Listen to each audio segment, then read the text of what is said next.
seandainya masih ada bau mulut kita dengan kopi, malaikat terus berdoa kepada kita. Maka lantas di saat-saat ini ada yang mengatakan kopi ini jahat, dapat mengakibatkan lambung, dapat mengakibatkan penyakit darah tinggi dan sejenisnya. Dan itu salah besar. Salah besar, Masya Allah. Salim Teka di Dayah Madinatul Diniyah Darul Huda Palu Gading.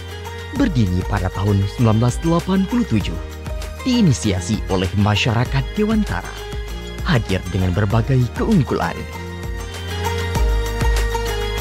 Dengan penuh kebanggaan, Dayah Madinatul Diniyah Darul Huda Palu Gading kembali membuka pendaftaran Thalabah Thawalib baru tahun ajaran 1447 Hijriah.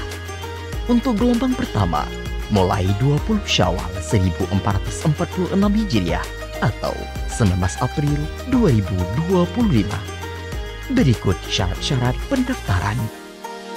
Info lebih lanjut, hubungi kontak di bawah ini. Calon thalabah thawalib baru harus mengikuti alur pendaftaran sebagai berikut.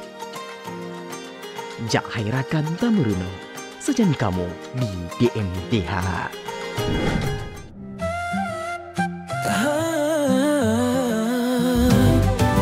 Wahai saudara, so syurga, tak minta ilmu serta beramal. Demba otke setia bersama, bincang seru, nambah ilmu. Assalamualaikum warahmatullahi wabarakatuh.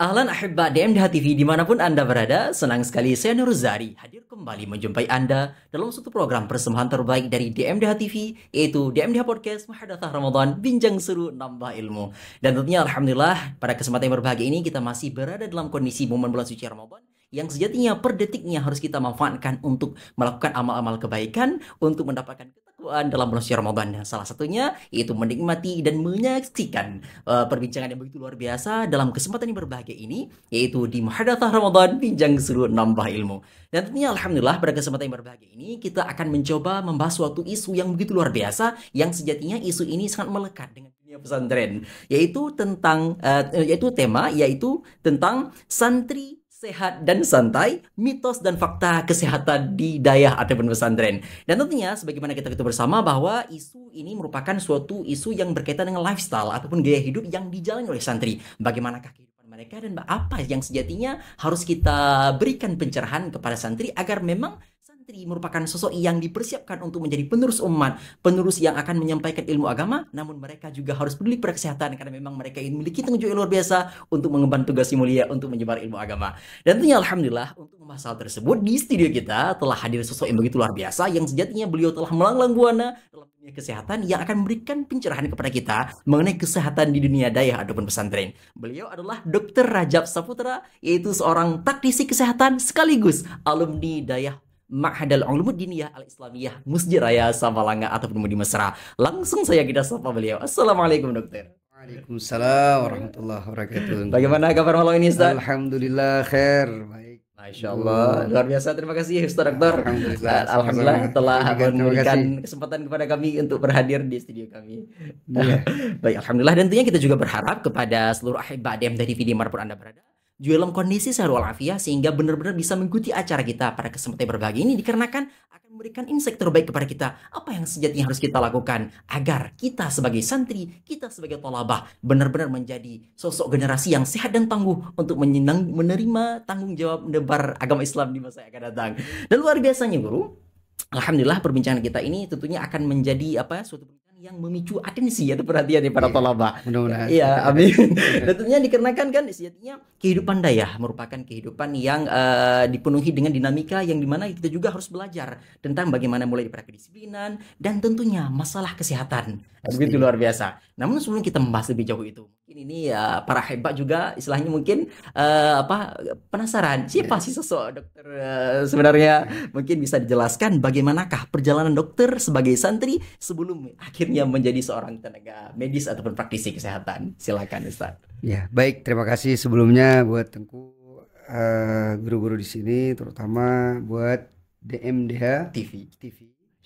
Alhamdulillah kita sudah berada di studio yang cukup luar biasa, nyaman dan tenang, bahkan sesuai dengan temanya kita santai di sini. Sedikit perjalanan kita selama di studio ini kita akan sedikit bincang-bincang perihal yang perlu kita bincangkan. Namun sesuai dengan pertanyaan tadi, perjalanan saya pribadi, anak pribadi sebagai santri yang sebelumnya menjadi seorang tenaga medis. Nah, sedikit di sini perlu saya sampaikan yang bahwasanya saya sebelum menjadi tenaga medis, perjalanan santri ini sudah melekat bagi tubuh saya. Nah, mulai dari ya usia-usia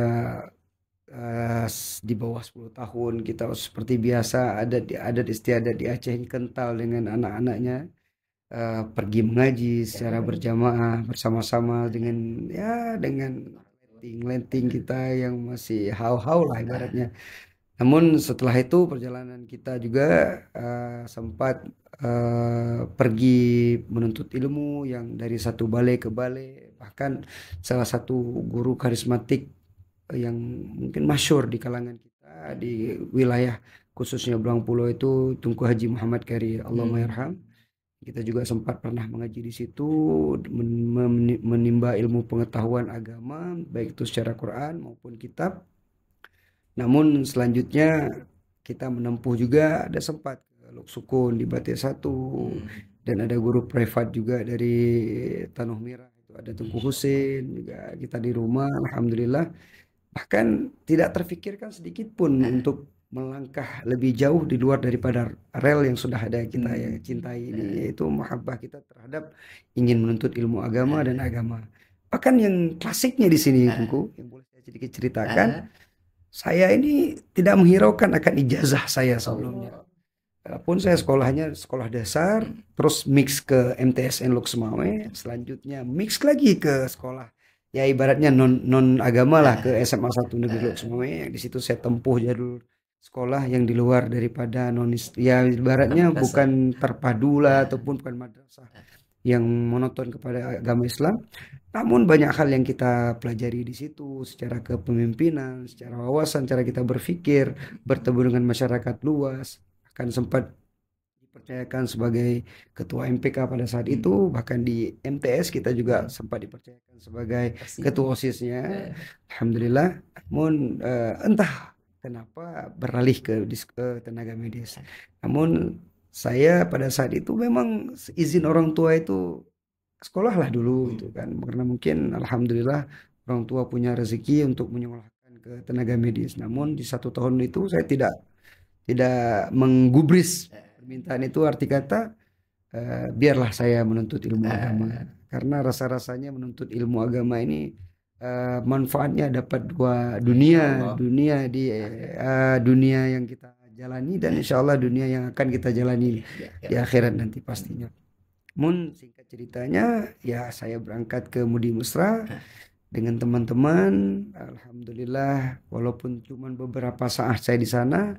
Namun yang jadi risau, yang jadi tanda tanya, yang jadi pertimbangan bagi saya pribadi, setiap saya pulang ke rumah, orang tua khususnya Umi ataupun ibu saya mengatakan kenapa nggak sekolah, insyaallah. Dan sekolahnya pun dia khususkan kenapa nggak menjadi dokter, insyaallah. Ya tiap bulan ataupun per 3 bulan atau per setiap libur kita pulang, ya itu terus yang diutarakan. Kenapa tidak sekolah dulu? Orang tua alhamdulillah mampu, kenapa tidak? Lantas setelah saya pikir, ya tidak salahnya, karena tenaga medis ini yang kita ketahui Tungku, mungkin Tungku lebih paham, ya salah satu fardu kifayah, yang dimana setiap daerah itu diwajibkan ada agar dapat melengkapi atau memenuhi kebutuhan syarat di sebuah daerah yang dapat membantu sesama kemaslahatan kesehatan bagi daerah tersebut. Maka setelah beberapa saat saya mikirkan, bismillah, saya tidak izin sama guru sebelumnya, saya coba tes untuk uji masuk kedokteran. Di uji tes kedua alhamdulillah saya lulus. Maka setelah itu saya izin sama Abi, sama Bizahrul, terutama yang paling sangat melekat bagi saya saat ini dan sampai saat ini masih terhubung bagi saya, salah satu murabi yang Masya Allah sekali bagi beliau, setiap saat dibimbing terus bagi kita walaupun saya sudah tidak lagi di Mudi Mesra. Nah, singkatnya seperti itu Tungku. Makanya mungkin pakaian saya tidak seperti dokter-dokter yang lainnya. Kadang-kadang kesehariannya kita berpraktek di klinik. Alhamdulillah ada klinik yang saya praktek dipercayakan di klinik Arifa di Belang Pulau tepatnya. Itu mungkin saya dengan style Tengku. Ya Style boleh Dayak lah. stylenya style orang di Dayak, mungkin bersarung atau setidaknya nggak bersarung, bercelana kain, kemeja dan tidak lupa peci yang saya Masya gunakan. Allah. Nah, ini bukan suatu hal yang ingin saya sombongkan, tapi memang sudah melekat dengan pakaian yang sehari-hari kita gunakan karena setiap yang datang pasien itu tidak lain tidak bukan kadang-kadang ya guru-guru kita. Bahkan ada rasa malu di saat kita tidak menggunakan emblem kita, ya alma mater kita sebelumnya itu. Kalau sebab itu hal ini unik namun nikmat untuk dijalani. Masya Allah, luar biasa. Artinya memang sosok Ustadz Dr. Rajab sini itu artinya seperti kalau nggak salah di talim disebutkan jadilah guru ataupun jadilah seorang dokter. Tapi di sini sudah menyentuh pada sosok Ustadz Dr. Rajab. Luar biasa. Dari hal yang telah diceritakan oleh dokter tadi, tentunya ini menjadi suatu motivasi yang luar biasa. Mengapa akhirnya seorang dokter Rajab meyakinkan diri untuk bergelut ataupun melanjutkan studi di dunia kedokteran. Boleh jadi dari pengalaman dokter sebagai yang sudah menjalani profesi sebagai dokter itu sendiri, menurut perspektif dokter, apakah memang ada perbedaan utama pola hidup santri ataupun pola hidup sendiri dengan pola hidup masyarakat umum? Bagaimana menurut perspektif seorang dokter? Kalau berbicara pola hidup sebenarnya itu sama-sama mengejar waktu dan sama-sama memanfaatkan waktu.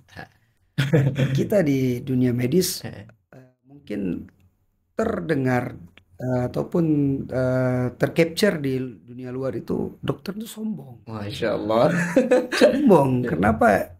Memang waktu yang diberikan oleh kita dari fakultas ataupun dari dosen-dosen kita ini memang untuk mengejar materi, menghafal materi, mencari materi dan membuat materi. Sehingga tidak ada kesenjangan untuk seperti ya mohon maaf mungkin tidak sepenuhnya benar ya, teman-teman fakultas yang lain yang bisa santai sambil ngopi, khususnya fakultas teknik yang belajar di kopi yang mungkin sampai malam, pagi ketemu hari berganti hari. Nah, kita tidak bisa seperti itu. Bahkan dari segi berpakaian juga kita sungguh diatur, pakaian dengan kemeja, celana kain dan baju ke dalam. Seperti itu yang saya alami. Bahkan nah itu persamaan yang dari segi daya, dan di daya juga kita kan diatur mulai dari bangun pagi sehingga pagi lagi udah semuanya diatur, bahkan buat untuk curi main aja rasa-rasanya ya bukan nggak ada waktu, rasa-rasanya begitu ada waktu luang maka kita luangkan itu untuk istirahat hasilnya. Boleh kecuali ya emang betul-betul dia maniak ataupun hobi seorang untuk main bola, ya mungkin sebagian pesantren ataupun daya yang menyediakan fasilitas tersebut, ada juga sebagian yang tidak menyediakan fasilitas tersebut.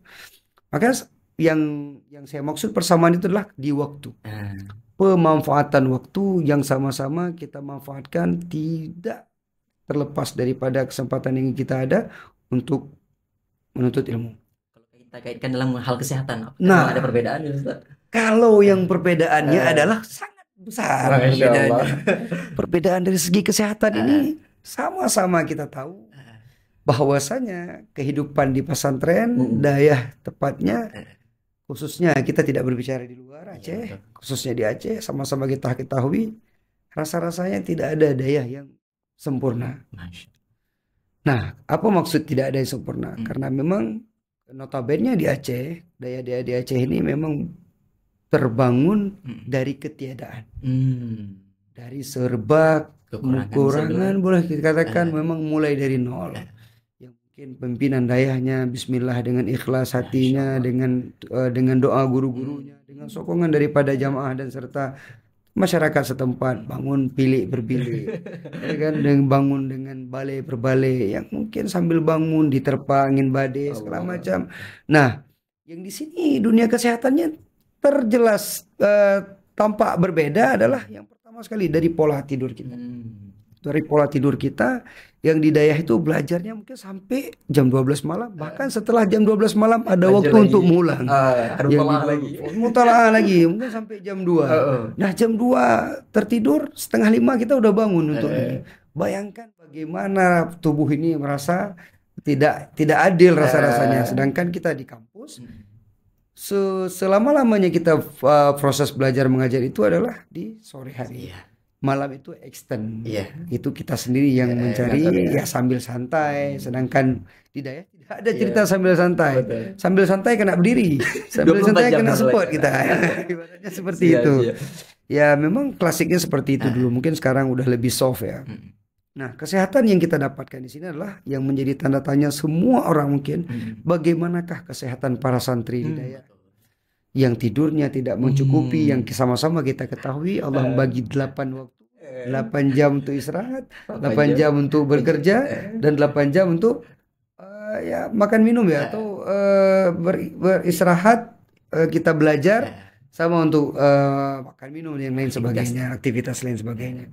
Nah sekarang notabene di Dayah kita cuma tidur malam 2 jam, siang mungkin kalau sempat tidur kailullah itu cuma 1 jam menjelang itu pun banyak yang tidak waktu tidur. Nah ini apa yang menjadi patok nomonis ataupun highlight kita dari kesehatan? Orang yang kurang tidur itu tentu pasti menjadi problemanya adalah di livernya, di hatinya. Kenapa di hati? Karena ini secara medis yang kita pahami adalah hati ini siklus daripada liver ataupun hati. Setiap jam 11 malam itu dia sudah mulai bekerja. Nah diharapkan kita tidur di saat itu. Karena pada saat kita tidur dia baru bisa bekerja. Untuk membasmi daripada racun-racun yang kita masukkan. Karena salah satu fungsi hati adalah dia menetralisir daripada racun. Apakah itu racun dari segi makanan, racun dari segi minuman, ataupun paparan yang kita hirup, polutan yang segala macam, bahkan mungkin racun-racun penyakit hati yang lainnya gitu ya. Nah itu yang kita ketahui setiap jam 11 malam diharapkan dia tidur. Kalau kita tidak tidur maka dia tidak bekerja. Nah itu salah satu konsep. Namun ini tidak titik, tunggu, ada komanya. Ada komanya. Ada komanya adalah, nah bagi kita santri ataupun para santri yang tidak tidur di jam 11 malam, mungkin baru tidur jam 2. Ini ada rahasia-rahasia Allah yang kita tahu. Karena saya tidak pernah melihat santri yang sakit. Allah. Secara medis ini amazing. Secara medis ini salah satu hal yang kita nggak tahu nih ya, rahasia apa yang Allah. terjadi. Tapi mohon maaf, kita beralih ke profesi yang lain. Di luar daripada santri, ya mohon maaf, ada profesi security misalnya yang jaga malam mereka. Itu yang kita lihat umur 50 up itu masalah hatinya muncul. Ya mohon maaf, fungsi hatinya meningkat bahkan sampai dengan level sirosis hepatik atau kanker hati. Ya hatinya mulai membesar terus mengecil sampai dia nggak berfungsi lagi. Jadi mengerucut dia itu karena terjadi di hati itu terjadi biliar-biliar daripada lobulus hati itu yang kelamaan dia akan mengecil. Yang mengecil itu berarti memang fungsi hati itu tidak ada lagi. Begitu tidak ada fungsi hati, apa yang terjadi?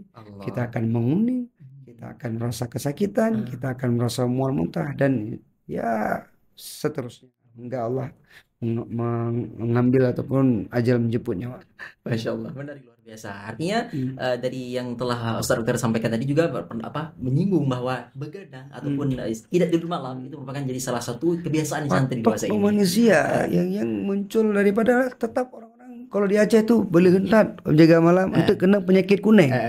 Kan? Betul. Kena penyakit kuning. Penyakit kuning itu kalau boleh saya cerita sedikit adalah ada 3 yang paling sering terjadi.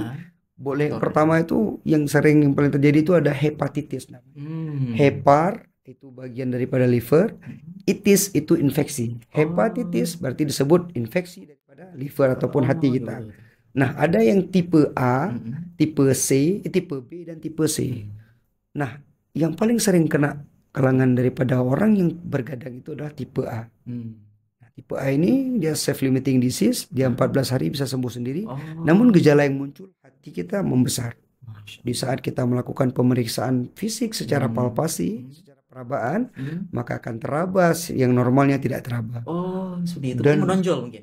Dia Akan begitu menonjol. akan lebih besar. Karena apa? Di situ Oh. dipaksa bekerja lebih berat. Oh iya. Kayak iya, orang iya. fitness kan, Hmm. ototnya itu makin Oh. besar. Nah, ini hati seperti itu juga. Hmm. Dan gejala muncul yang lainnya apa? Mata kuning, Hmm, kurit diantara- kencing kita kuning. Ah. Terus mohon maaf, kotoran kita juga akan kuning. Hmm. Bahkan seluruh permukaan kulit kita Kuning. kuning.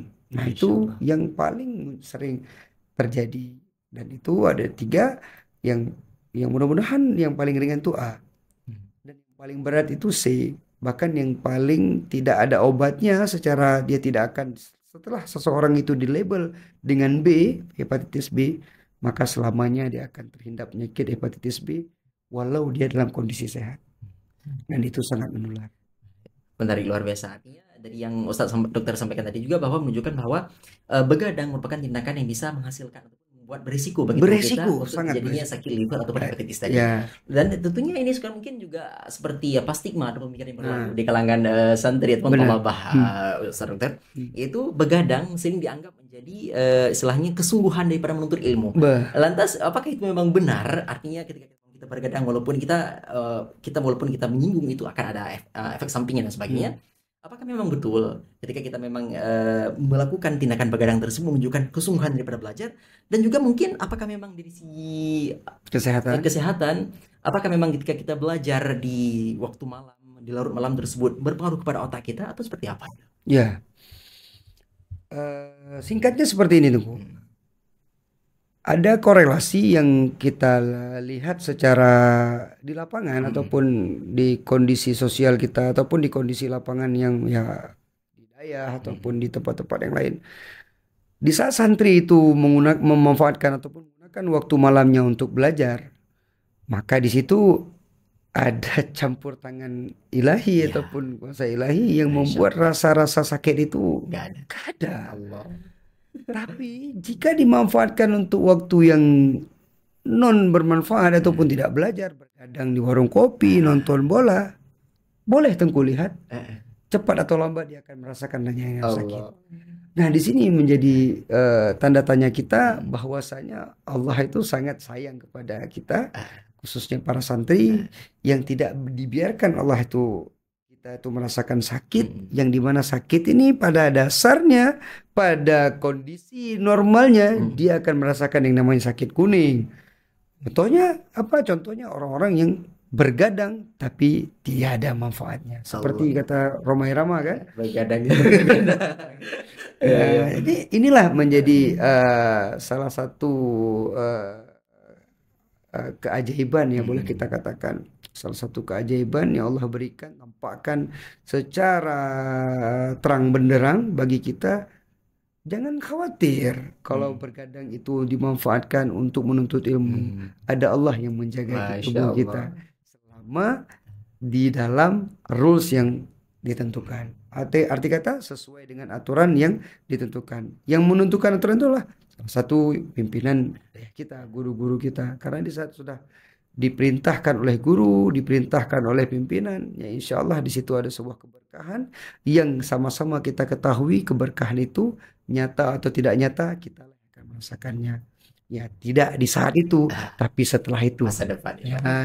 Menarik, luar biasa guru. Dan juga tentunya ketika memang waktu kebanyakan malam pada santri tersebut digunakan untuk belajar, apakah mungkin kita bisa mencari solusi ketika memang malamnya kurang tidur? Apakah kita bisa meminimalisir kurang tidur tersebut dengan melakukan tindakan lain sehingga bisa tercukupi gitu ya, kurang tidur tersebut? Berbicara tidur sebenarnya ini ranahnya seorang dokter, boleh dikategorikan dokter gizi atau boleh dokter spesialis jiwa yang berbicara tentang tidur. Ada jenis-jenis tidur yang mungkin secara awam kita mungkin singkat bahasanya adalah tidur yang berkualitas. Betul. Ya. Tidur yang berkualitas ini dia ada fase-fase tidur. Ada yang fase tidur yang kita tidur tapi kita masih merasakan nggak nyenyak ibaratnya. Ada tidur kita yang langsung deep, deep sleep, betul-betul lelap dan nyenyak banget. Nah, di saat fase tidur itu dapat kita, dan itu yang didapatkan oleh para santri. Masya Allah. Dan saya juga mendapatkan hal itu. Dimanapun bisa kan tuh. Walau hanya 15 menit, tapi dia dapat menutupi daripada tidur yang lama tadi. 15 menit tidur yang dalam itu dapat mengkonfirmasi ataupun merecovery daripada tidur-tidur kita yang tidak cukup tadi. Dan sama-sama kita ketahui, santri tidur sambil duduk, sambil belajar, dan tertidurnya mereka itu langsung Allah berikan tidur yang sangat dalam sampai ya maha cakap sampai ru'yabah baik. Masya Allah. Tapi itulah yang mungkin ya mohon maaf tunggu ya, tidak dirasakan orang-orang yang tidur di spring bed, yang butuh waktu lama fase dia untuk tidur dalam. Dan ini rahasia yang saya lihat yang mungkin saya tidak membaca di sebuah literatur, namun literatur yang saya dapatkan sendiri, bahkan saya alami sendiri. Di saat kita cuma tidur setengah jam atau 1 jam atau dari 2 jam itu kita kan nggak full langsung tidur. Ada fase-fasenya. Ya, betul. Mulai kena mulai memikirkan apa pekerjaan, apa PR besok, apa yang kita lakukan. Nah, sambil mikirin itu Harus terlelap lah kita.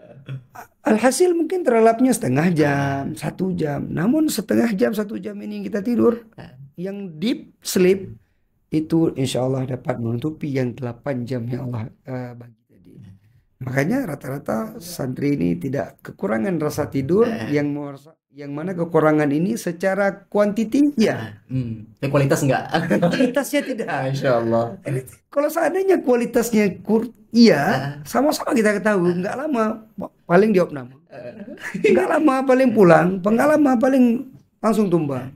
Tapi Allah jaga kualitas tidur kita selama kita di santri, di saat kita mengikuti aturan yang telah diajarkan oleh guru kita, diaturkan oleh guru kita, maka di situ ada letak rahasia ilahi yang boleh kita kerjakan. Kita tidur 15 menit, rasa-rasanya seperti 2 jam. Tidur 1 jam, rasa-rasanya seperti 4 jam. Yang itulah yang membuat para santri di sini rasa-rasanya tidak ada alasan untuk kurang tidur. Nasib nggak ada alasan. Secara kuantitas benar, Kekurangan. sangat kurang. Tapi kualitas tidak. Tapi secara kualitas kita mungkin di atas rata-rata. Masya Allah. Tidak semuanya orang yang dapat tidur dengan kualitas yang bagus. Tapi realitas juga kita menemukan di lapangan, Ustaz. Kan ada thalabah atau santri memang itu mereka sering terjangkit dengan penyakit tipes. Alasan tipes tersebut dikarenakan kurang tidur. Apakah itu benar atau memang ada faktor lain? Nah, itu menarik itu, Ustaz. Menariknya seperti ini. Yang kita ketahui tipes itu disebabkan oleh kuman yang jelek. Kuman jelek berarti bukan karena kurang tidur nanti. Kan, kuman yang jelek ini arti kata kan kuman yang berasal daripada kotoran-kotoran, bahkan dari segi kami medis. Ya mohon maaf ini mungkin salah atau terlalu vulgar. Penyakit tipes ini aib bagi kami medis. Aibnya dari segi apa? Berarti dia tidak mengkonsumsi makanan yang bersih. Oh, berarti faktor makanan berarti bukan karena kualitas tidur atau tidurnya. Nah, itu menjadi satu faktor pendukung. Penyebab daripada tipes itu adalah kuman, yang dimana kuman itu terhinggap daripada kotoran, baik itu kotoran manusia maupun kotoran daripada hewan ataupun kotoran-kotoran yang lainnya, yang dimana di kotoran tersebut datanglah seekor-ekor lalat, insek lalat dari golongan lalat, terus dia hinggap di kotoran tersebut. Dan lalat itu lari ke makanan dan kita makan. Kalau bahasa keren di medisnya itu fekal oral namanya. Fekal oral. Fekal itu kotoran, oral itu mulut. Bayangkan kalau seandainya Tengku saya bilang, Tengku kena tipes nih. Tengku, dokter saya kena tipes. Penyebab tipes apa? Fekal oral, Tengku. Masya Allah. Nggak mungkin saya makan kotoran. Secara marah ya kita disebutkan. Namun secara tidak langsung memang seperti itu. Nah, tipes itu penyakit kotor, bahasa keren kita, penyakit yang dimana sanitasi higien kita tidak baik, ditambah dengan tidak baik menurunlah imunitas kita, yang dimana menurun di saat itu, di samping itu ada faktor pendukungnya yang kurang tidur, maka tidak terjadi recovery ataupun autoimun tubuh kita yang untuk membasmi kuman-kuman, si tubuh kita tidak ada kesempatan untuk melawan daripada si kuman yang masuk tadi, maka terjadilah yang namanya penyakit tipes. Dan Tengku boleh cek orang kena tipes itu, ya mohon maaf, coba suruh dia melet lidah. Di situ terjadi tongue touch, yaitu lidah yang kotor, warna kuning tebal, yang dimana itu membuat rasa makan tidak ada lagi. Nafsu makan berkurang. Apa kabar kalau nafsu makan berkurang? Orang sehat aja nggak makan lemas, apalagi yang sakit. Makanya ya hampir 90% di rumah sakit rata-rata orang dirawat karena tipes. Masya Allah. Tentu ini merupakan insight luar biasa bagi kita semua, bahwa sejatinya tipes itu bukan karena faktor kita kurang tidur, lebih kepada makanan yang kita konsumsi itu mungkin sanitasi hygiene kita, hygiene kita di saat kita makanan. Makanya mohon maaf, tidak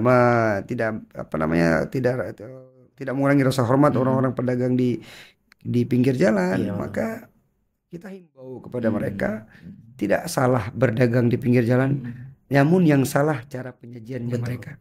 Ada kalanya ditutup agar tidak terhinggap daripada lalat-lalat tadi, terus tidak terhinggap daripada kotoran yang dapat masuk debu-debu. Maka di sini menjadi satu krisis kepercayaan ataupun krisis pemahaman bagi kita yang telah paham akan itu bahaya, namun kita tak berani untuk mencegahnya. Karena apa? Di saat kita mengingatkan, khawatirnya ada feedback yang tidak baik kita.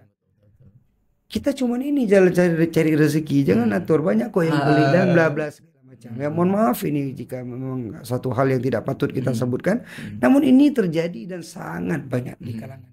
Bahkan Tengku boleh lihat di sekolah-sekolah, di tempat-tempat kuliah, dimanapun. Bahkan saya setiap hari harus melihat itu, ingin menyampaikan rasa-rasanya itu kita ingatkan, takut kita seolah kita nggak pro gitu pada para pedagang. Nah itu menjadi dilema buat kita. Dan semuanya rasa-rasanya itu wajib tahu. Karena 90% itu hampir rata-rata masuk karena tipes, karena DBD, karena mencret. Dan mencret ataupun diare itu bagian daripada si sindrom daripada tipes tadi. Karena si tipes ini kuman yang hinggap di bagian pencernaan kita, yang buat keluhan mual, keluhan muntah, bahkan mencret tadi. Nah ini yang terjadi sangat banyak di kalangan Dayak. Dan ini tidak bisa dihinggapi, tidak bisa dipungkiri. Arti kata apa? Memang mereka ada, namun bedanya ada yang memang udah menjadi suatu proses kekebalan daripada imunitas tubuh seseorang, yang mungkin dia makan apapun nggak akan, no worry, nggak ada khawatir apapun karena dia udah kebal. Itu proses itu tidak dimiliki oleh semua orang. Ada individu-individu yang spesial yang memang Allah titipkan seperti itu. Mungkin orang-orang yang mungkin mempunyai imunitas yang lebih di bawah rata-rata, sedikit makan salah langsung mencret, sedikit makan salah langsung kena tipes. Dan itu realita yang kita hadapi, yang kita alami, mungkin baik dari saya pribadi, keluarga ataupun tetangga, serta orang-orang yang ada di sekitaran kita, khususnya para santri yang mungkin izin pulang karena sakit tipes. Nah itu menjadi sama-sama PR buat kita Tengku. Mungkin dari mudabbirnya atau dari guru-gurunya yang memikirkan bagaimana meminimalisir. Kita tidak mungkin mampu memangkas semuanya, setidaknya ada hal yang kita effort yang kita buat untuk meminimalisir hal-hal itu terjadi. Agar apa? Agar keberlangsungan proses belajar mengajar di daerah tetap jalan dengan baik, dan mereka yang santri-santri daerah juga tetap mendapat serapan ilmu-ilmu daripada guru-guru daerah dengan sempurna. Luar biasa. Dan tentunya pembahasan kita ini belum selesai, dikarenakan kita akan kembali membahas bagaimanakah sejatinya aspek kesehatannya sedikit harus menjadi perhatian kita bersama agar memang kita sebagai penerus umat untuk memberikan pencerahan kepada umat, jangan sampai kita sekresi kita di seperti itu, karena memang itu menjadi suatu hal yang luar biasa agar kita menjadi perhatian untuk kita bersama. Namun tentunya sebelum kita melanjut ke pembahasan yang lebih lanjut lagi, bagaimana ataupun apa yang harus diperhatikan oleh para santri ataupun thalabah itu sendiri, kita akan kembali setelah jeda pariwara berikut ini. Tetaplah setia bersama kami di Muhadatsah Ramadan, bincang seru nambah ilmu. Kami akan segera kembali.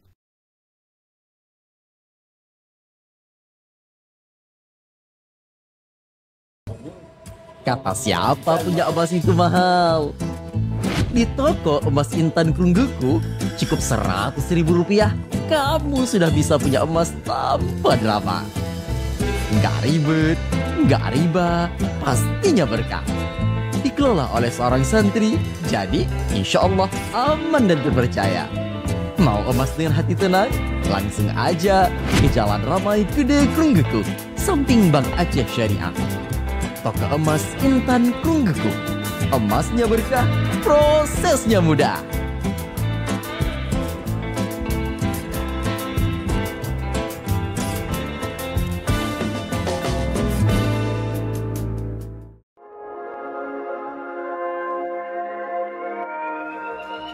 Siap-siap ketagihan, King Fried Chicken hadir dengan ayam super renyah, bumbu spesial dan kelezatan yang bikin lagi.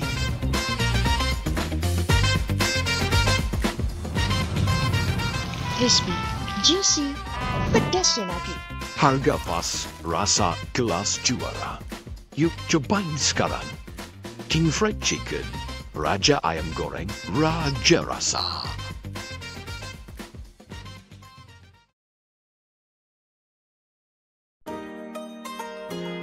Salim Teka di Dayah Madinatul Kiniyah Darul Huda Palu Gading. Berdiri pada tahun 1987, diinisiasi oleh masyarakat Dewantara, hadir dengan berbagai keunggulan.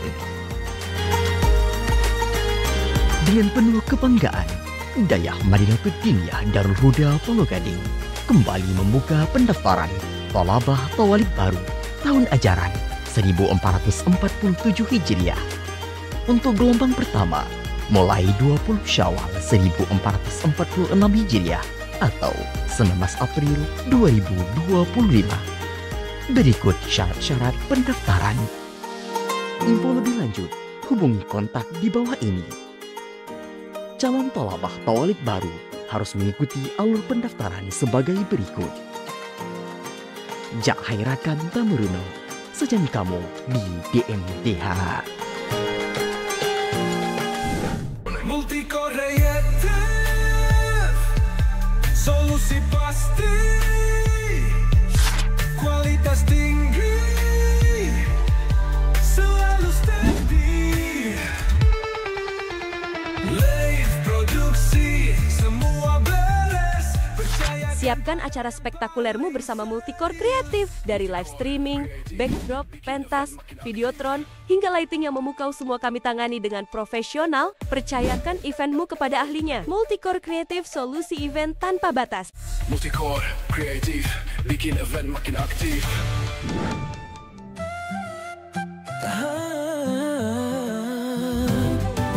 Wahai saudara, so syurga, talita ilmu serta beramal, demba otke setia bersama, bincang seru nambah ilmu. Baik, Alhamdulillah, ahlan ahibba DMTV dimanapun Anda berada. Terima kasih Anda masih setia bersama kami dalam perbincangan seru kita bersama dalam Muhadatsah Ramadan, bincang seru nambah ilmu. Dan tentunya Alhamdulillah pada kesempatan yang berbahagia ini kita masih bersama dengan Dr. Rajab Saputra yang telah membahas kepada kita semua bagaimanakah sejatinya sesuatu yang memang dirasakan oleh kalangan santri itu sendiri, mulai daripada mereka itu walaupun kurang tidur namun mereka itu bisa merasakan tidur yang berkualitas, dan juga mungkin ini juga bisa membuka pencerahan kepada kita semua bahwa apa sih penyebab daripada penyakit tipes itu sendiri. Dan berdasarkan hal yang telah disampaikan oleh guru kita bersama tadi, bahwa salah satu penyebab terjadinya penyakit tipes tersebut dikarenakan adanya fekal oral, yaitu adanya penyakit ataupun kuman yang hinggap di kotoran kemudian hinggap di makanan yang kita konsumsi. Dan itu menjadi pemicu. Lantas apakah pembahasan lebih lanjut daripada penyakit itu, Ustaz, sehingga menjadi penyakit pemicu tipes bagi seorang talabah pesan tadi. Ya, Ustadz sedikit kita sedikit lebih deep penjelasan mungkin untuk just to know buat kita bahwasanya si fekal oral ini disebabkan oleh kuman yang bernama Salmonella typhi. Salmonella typhi. Larinya ke TB itu tipes. TB tipes atau typhoid. Ya, kalau di bahasa keren-kerennya di kalangan barat itu bilang demam tifoid. Demam tifoid. Nah, itu disebabkan oleh Salmonella typhi, bakteri Salmonella typhi yang berasal daripada kotoran-kotoran itu. Dia bisa menghinggap daripada makanan, baik itu makanan yang open ataupun yang close juga bisa jadi. Kalau seandainya memang yang kita close-nya telat, kulit terbuka, kan karena ada aja apa namanya orang berkilah, udah sih tutup kok, sebelum ditutup sempat terbuka, udah dihinggapi gitu kan. Arti kata gini, mohon maaf kita bukan suuzon, namun potensinya itu mulai dari di dapur. Di dapur dia terbuka, begitu dia dibawa ke atas ataupun di hidangan makanan mungkin udah ditutup. Boleh jadi. Bahkan ada sebagian udah kita beli makanan di tempat yang bagus, di tempat udah tertutup.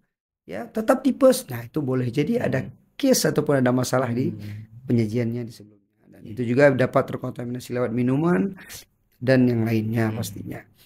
Nah, ini terkonfirmasi dengan apa? Tipes itu gejalanya adalah yang paling gampang kita lihat demam sore menjelang malam. Betul, Ustaz. Yang kedua subuh menjelang pagi. Subuh menjelang pagi, sore menjelang malam. Di antara waktu itu sehat. Betul, Ustaz. Segar, siangnya bisa main bola. Begitu udah sore udah menggigil. Nah, itu yang pertama yang paling banyak. Yang kedua adalah gejala yang perlu kita ketahui, mungkin buat talabah-talabah di sini. Itu nyeri sendi. Rasa-rasanya menjadi gejala yang muncul karena tipes itu. Rasa sendi di sendi-sendi kita ini rasa nyeri banget. Mau dikusuk aja rasanya, pengen diurut aja, tapi nggak bisa, nggak tercapai karena emang mereka itu membuat gejala seperti itu. Dan yang ketiga khas daripada tipes ini yang tadi tongue touch tadi, yang membuat hilangnya nafsu makan kita, yang lama kelamaan adalah ini menjadi cikal bakal kita untuk diopname. Karena di saat tidak ada input makanan, outcome daripada makanan yang kita masukkan, maka apa? Tenaga lemas pastinya.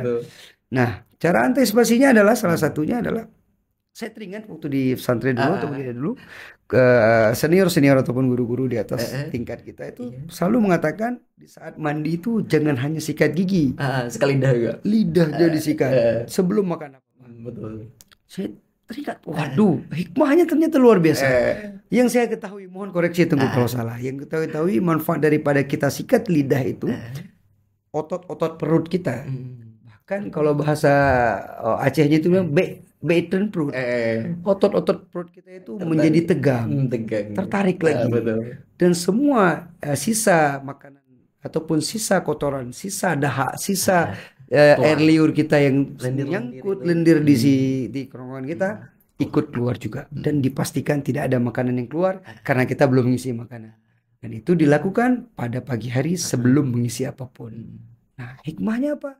Tifoid ini itu juga yang harus kita lakukan agar terhindar daripada penyakit tifoid yang berkelanjutan. Arti kata di saat dia masuk namun dia tidak bisa berkembang biak, dia tidak bisa banyak dalam tubuh kita karena kita kuat. Tips itu wajib dilakukan. Setelah sikat gigi, maka sikatlah lidah. Insya Allah di saat tifoid masuk, dia tidak akan bisa berkembang, dia akan hilang dengan sendirinya dengan imunitas kita yang kita jaga, dan tidak kita beri kesempatan dia berada di lidah kita yang terlalu lama. Artinya dia tidak menemukan lingkungan itu berkembang biak. Ya, karena obatnya 3 obatnya 3, cukup makan minum, cukup istirahat, dan cukup obat. Di saat kita 3 itu kita hadapi, kita laksanakan, insya Allah segera tipes itu akan out. Akan check out ya. Check out dari kita. Jangan sampai, makanya di saat 3 itu tidak ada, 1 aja kita tidak lakukan. Di saat kita udah terinfeksi ataupun udah terkonfirmasi. Dengan apa terkonfirmasinya adalah ada pemeriksaan yang mungkin Widal test ataupun dengan Tubex kan, yang sama-sama kita ketahui itu memang membutuhkan biaya kalau seandainya tidak kita melakukan dengan BPJS. Maka itulah dia Tengku seputar penyakit yang paling banyak di daerah itu tipes dan penyakit hati harusnya. Namun hati itu Allah jaga. Insyaallah. Karena itu Itu jadi menjadi miracle, jadi keajaiban. the miracle. Itu amazing banget insyaallah. Mudah-mudahan Allah selalu jaga kita, Amin, Allah. talabah-talabah kita dimanapun berada, walau dia bergadang di malam hari dan pagi harinya juga ikut pengajian ikut juga. pengajian. Insyaallah Allah berikan kesehatan di luar daripada rata-rata. Luar biasa. Itu aja Tengku. Dan tentunya berarti seperti yang Ustaz sampaikan tadi begitu luar biasa bentuk-bentuk mitigasi yang sejatinya bisa kita lakukan untuk mencegah daripada penyakit tipes itu sendiri. Dan juga ini berkaitan juga dengan habit yang berlaku dalam kehidupan dayahan sendiri, yaitu minum kopi. Masya Karena sejatinya Allah, minum kopi itu gawat. menjadi teman bergadang juga Ustaz. Bagaimana itu? Lebih lanjut. Apakah memang memiliki dampak kesehatan yang lebih besar kepada tubuh kita ketika kita memang tergantungan dengan kopi itu sendiri atau minum kafein lah Ustaz? Seandainya kopi itu bisa ngomong, dia akan maki orang-orang yang menghinanya. Masya Allah. Bagaimana itu Ustaz? Kenapa seperti itu statement? Karena apa? Sejatinya kopi itu mempunyai manfaat yang luar biasa. Berarti salah kalau kita bilang gitu. Salah. Pemicu kamu apa? Bahkan secara di ilmu agama yang kita pelajari, asal usul kopi itu kan jelas. Kalau nggak salah siapa namanya Habib Abu Bakar kalau nggak salah. Yang dimana dia itu membuat gawah ini menjadi sebagai teman untuk Belajar. meraup ilmu Allah ini jauh lebih dalam lagi dengan kopi. Bahkan sebagai yang kita sama-sama ketahui, seandainya masih ada bau mulut kita dengan kopi, malaikat terus berdoa kepada kita. Maka lantas di saat-saat ini ada yang mengatakan kopi ini jahat, dapat mengakibatkan lambung, dapat mengakibatkan penyakit darah tinggi dan sejenisnya. Dan itu salah besar. Salah besar. Masya Allah. Salah besar Tengku. Namun praktek di lapangan yang membuat kopi ini bersalah. Artinya mungkin boleh jadi dari segi kebanyakan mungkin. Nah benar, salah satunya Tengku. Salah satunya adalah terlalu menjadi semua daripada terlalu itu menjadi hal yang tidak baik. Jangan berlebihan. Jangan berlebihan. Kan khairul umuri awsatuha katanya. Pertengahan lah isi. Jadi kopi ini dari segi jantung telah dilakukan penelitian bagi 300.000 orang selama 10 tahun diteliti. Itu orang yang meminum kopi jauh lebih sehat. Dari serangan jantung, dari serangan jantung. Nah, dari lambung juga sama halnya. Orang yang mengkonsumsi kopi memang menjadi klasik case. Arti kata banyak case-case di lapangan nih, ada yang sipulan minum kopinya langsung mual, muntah atau nggak nyaman, berdebar-debar. Ada yang sipulan bahkan dia minum 5 sampai 6 gelas kopi easy aja. Sehat aja, makan lebih terang dia. Nah, di sini adalah yang perlu kita garis bawahi, kopi itu tidak bersalah. Yang bersalah adalah cara ataupun si peminum kopi itu. Jika orang yang kena lambung, dia udah dasar ada sakit lambung atau sebelum dia lambung dia udah mulai minum kopi, maka pemilihan daripada type ataupun tipe kopi itu menjadi salah satu pengaruh. Maka Tengku mungkin boleh lihat di semua tempat warkop ataupun di barista-barista itu ada di display atau ditampilkan jenis-jenis kopi. Nah, jenis kopi yang bagus untuk orang yang sensitif dengan lambungnya adalah kopi jenis Arabica. Mohon maaf ini bukan promo, namun sesuai teori. Arabica, kenapa Arabica? Arabica ini dia tidak terlalu asam. Dia ada campuran rasa manisnya dan tidak terlalu pekat asam.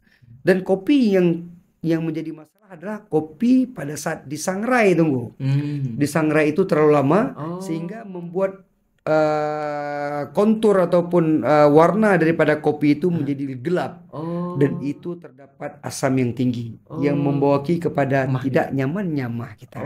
Seperti itu. Karena dalam kopi, dalam mah kita itu ada yang namanya esofagus juga di bagian daripada sebelum sampai mah itu si otot-otot esofagus ini dapat mengendur dia yang membawa kepada kita tidak nyaman, berangin dan lain-lain sebagainya daripada gejala-gejala yang muncul daripada orang-orang sakit mah ini.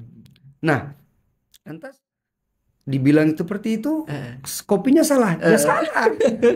Ya nggak salah kopinya. Karena apa? Ada orang yang minum kopi nggak apa-apa tuh. Nah, jadi kopi dengan lambung benar bagi orang-orang yang salah dalam penyajian atau terlalu banyak. Masya Allah. Karena saya lihat daripada penelitian-penelitian tersebut, tidak ada salah deh bagi kopi. Kopi untuk jantung bagus, untuk lambung juga bagus. Selama tidak berlebihan. Dan minumnya orang yang dengan keluhan lambung, tambahkan susu yang low fat. Oh itu. Ataupun kalau seandainya ingin menambahkan pemanis ataupun daripada segi gula, jangan terlalu banyak. Oh, berarti diantara untuk kita mencegah rasa-rasa lambung kita yang kurang nyaman karena mungkin beda-beda ya individu sensitivitas daripada lambung kita. Maka cara ngakalinya adalah pilihan kopi yang bagus, rendah lemak, kopi dari jenis Arabica ataupun Robusta yang disangrainya tidak terlalu lama dan warnanya tidak terlalu pekat. Terus ditambahkan sedikit susu yang low fat, jangan full cream. Kalau full cream takutnya efeknya angin juga atau yang lainnya.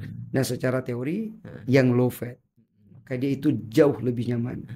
Dan kalaupun nambah gula secukupnya dan diminum secara sedikit demi sedikit, ibaratnya diseruput. Jangan minum seperti orang minum air. Nanti kan harus kita nikmati. Harus kan seandainya dia minum datang daripada air kopi dari mulut kita jatuh ke lambung secara jumlah yang banyak, dia akan jadi respon yang tidak baik. Tapi seandainya diseruput, makanya kan cara minum kopi itu ada khasnya. Diseruput. Masya Allah, ada ahnya di sini. Masya Allah. Kalau nggak ada ahnya nggak ada. Nah, itu salah satu penikmat kopi yang mengetahui cara minum kopi yang tidak membahayakan bagi lambung. Insya Allah tidak ada masalah dan keluhan bagi lambung. Luar biasa. Seperti itu, tunggu mudah-mudahan bisa dipahami arti kata. Kenapa? Jangan salahkan kopi. Tapi kita yang tidak mengerti cara minum kopi. Tapi kalau anak-anak minum kopi sih, kebiasaan tolobah kita kan mungkin ada rentan umur ya, katakanlah dia umur SMP lah. Apakah memang dibenarkan bagi mereka itu minum kopi? Sebenarnya tidak ada masalah. Tidak ada masalah. Perihal kopi. Jadi ya kembali kepada dosisnya tadi. Yang berlebihan. Setidaknya ya seandainya dia ingin minum kopi ya minum untuk satu hari ya cuma 1 gelas ya di cc 50 atau 100 cc. Jangan berlebihan. Karena di saat dosisnya berlebihan, kafein daripada kandungan kopi ini dapat mengiritasi lambung. Jadi inilah orang-orang yang membawa kepada tidak nyaman lambung karena minum kopi, karena kafein pada kopi yang tidak kita sebutkan tadi bukan dari jenis golongan-golongan yang benar ataupun cara penyajian yang benar, roasting yang benar, itu membuat kafeinnya terlalu tinggi. Yang kafein ini adalah mengikat asam. Lambung punya asam, kafein punya asam, beradu. Apa kabar? Drop lah dia. Mulai dia pegang perutnya, mulai dia cari obat golongan-golongan antasida yang semacamnya untuk mengurangi daripada keluhan lambungnya. Namun kalau seandainya dia benar, maka tidak perlu mencari apotek terdekat buat lambungnya. Dan satu lagi tunggu, takutnya lupa. Bagi orang yang sensitif terhadap kopi, maka dipastikan sebelum minum kopi perutnya terisi. Oh, harus makan dulu berarti. Yo, benar. Jangan sampai langsung kopi dulu. Nah, benar. Jangan sampai kopi saja yang pertama. Sarapan pertama dia itu kopi. Harus makan dulu. Makan dulu sedikit ya, apakah itu roti ataupun nasi, minimal tidak kosong lambungnya karena di saat bertemu asam ke asam tadi menjadi lebih bahaya lagi. pH lambung itu asam. Seandainya ada besi ataupun karatan yang masuk ke hancur karatan. Allah Rabbi. Begitu asamnya. Benar ya Ustaz. Berarti kan tadi Ustaz juga sempat menyinggung bahwa kalau kita minum kopi itu harus terisi terlebih dahulu. Kalau memang dari segi waktu, apakah memang ada waktu khusus ataupun ada waktu terlarang sehingga kita tidak boleh minum kopi? Waktu malam atau seperti apa itu Ustaz? Nah, kalau itu sih saya tidak menemukan justifikasi secara khusus. Karena itu kembali ke individu. Ada individu yang tidak boleh minum kopi di waktu malam karena mewakili kepada kan ngantuk tidurnya dia nggak bisa tidur, bahkan ada orang yang kalau nggak minum kopi nggak bisa tidur. Masya Allah. Harus minum kopi dulu, baru tidur. Itu saya lihat guru-guru kita memang sebelum tidur tuh minum kopi. Tapi ada sebagai individu yang ya Allah alam itu secara jumlahnya, namun ada bahkan dia itu kalau udah minum kopi itu udah gelisah gitu, pinginnya kok mau tidur, udah waktunya tidur tapi mata pingin melek. Karena apa? Jumlah kafein yang dimasukkan membawa ki kepada respon tubuhnya untuk bekerja lagi. Ya kan di kopi itu ada, kalau bahasa kerennya itu membuat kita lebih siap, konsentrasi kita lebih kuat, dan fight and fly. Jadi kita fight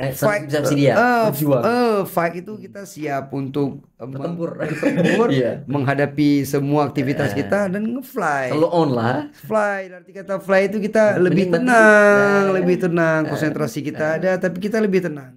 Makanya orang-orang yang penikmat atau pencandu dengan kopi, dia tidak bisa tidak ada kopi. Karena itu salah satu udah termindset dalam otak dia. Bahasanya habis kena kopi baru ini. Kalau pikir berarti lebih ke addicted ya, udah mulai dia udah candu.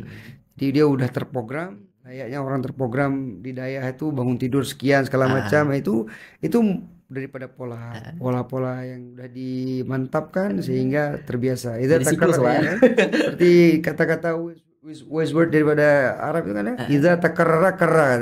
Betul. Apabila sudah berulang jadi satu habit. Jadi kopi ini jadi habit dia. Kalau nggak minum kopi nggak enak. Awal-awalnya dia butuh cari kopi. Cari di mana, kayak mana minum kopi. Tapi di saat dia udah terbiasa, maka kalau nggak ada kopi nggak enak. Luar biasa. Seperti itu tunggu perihal kopi. Memang kopi dan juga tadi kegiatan-kegiatan lain memang bisa kita melakukan itu dengan secara porsi yang benar, insya Allah akan memberikan dampak yang bagus juga untuk kesehatan kita. Pastinya. Luar biasa.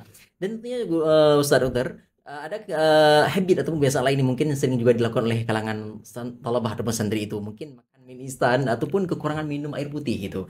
Apakah memang makan mie instan tersebut menjadi sesuatu yang memang istilahnya, karena memang ada stigma yang berlaku bahwa makan mie instan itu lebih kebal dari ketika kita makan mie instan itu membuat kita kebal dari penyakit. Apakah itu benar atau seperti apa, Ustaz? Nah, ini juga kalau bahasa kita tuh ada khilafiyahnya ya. Berbeda pendapat. Jadi ada beberapa teori yang saya baca, yang kita dengarkan oleh guru juga, itu dokter spesialis saraf pernah mengatakan kepada kita bahwasanya ada MSG dalam mie instan itu yang membuat kita itu terikat. Kadar MSG-nya itu variatif ya, jumlah MSG itu yang membuat nyaman dan rasa enak mie instan itu karena adanya MSG itu. Nah, kebal non kebalnya itu lagi-lagi kepada individunya. Bahkan ada yang mengatakan jangan banyak terlalu makan mie instan, nggak ada protein, bodoh segala macam. Bahkan banyak orang-orang pintar yang setiap harinya makan mie instan, dan itu tidak bisa dikaitkan tunggu. Secara teori itu terbantahkan. Korelasi lah. Cuman ya mohon maaf, mungkin secara teritorial, secara tempat wilayah, mungkin anak-anak yang sering banyak makan mie instan itu dia terlokalisir mentok, dia belajarnya malas segala macam. Jadi dikaitkan dengan ini gara-gara makan mie instan nih, gara-gara makan mie nih, padahal tidak serta-merta seperti itu. Nah, perihal kebal non kebalnya tadi, lagi-lagi kita harus menilai daripada habitnya juga. Kadang mie instan ini menjadi sebagai snacknya dia atau penumpang dia saat lapar saja, yang pada sebelumnya dia udah terisi dengan nutrisi yang cukup, ya udah makan nasi, yang dia udah cukup minum air segala macam. Maka mie instan ini menjadi ya hampir-hampir sama dengan stigma kopi tadi, nggak baik. Tapi mie instan itu di mana-mana ada dan paling mudah didapat. Nah, kalau saya pribadi, asumsi saya, boleh benar dan salah ini tuh ya. Mie instan itu pakai seperlunya, makan secukupnya, berlebihan nggak baik. Kalau seandainya nggak berlebihan, rasa-rasanya enjoy aja sih, tidak bagi kepada hal yang merugikan bagi tubuh kita. Namun untuk mie instan ini, secara kekuatan energi kita, dia itu kurang, karena cepat terurai. Oh betul. Jadi cepat lapar lagi. Cepat terurai mie instan. Memang mungkin ada pemikiran kita energinya dapatkan juga. bukan daripada seginya. Jadi energi yang terserap itu tidak seperti itu. full. Beda dengan kita makan karbo, nasi, daging atau yang lainnya. Iya. Itu kita lebih tahan untuk energi. Sedangkan mie instan ini kan dia Tahan lama. nggak tahan lama.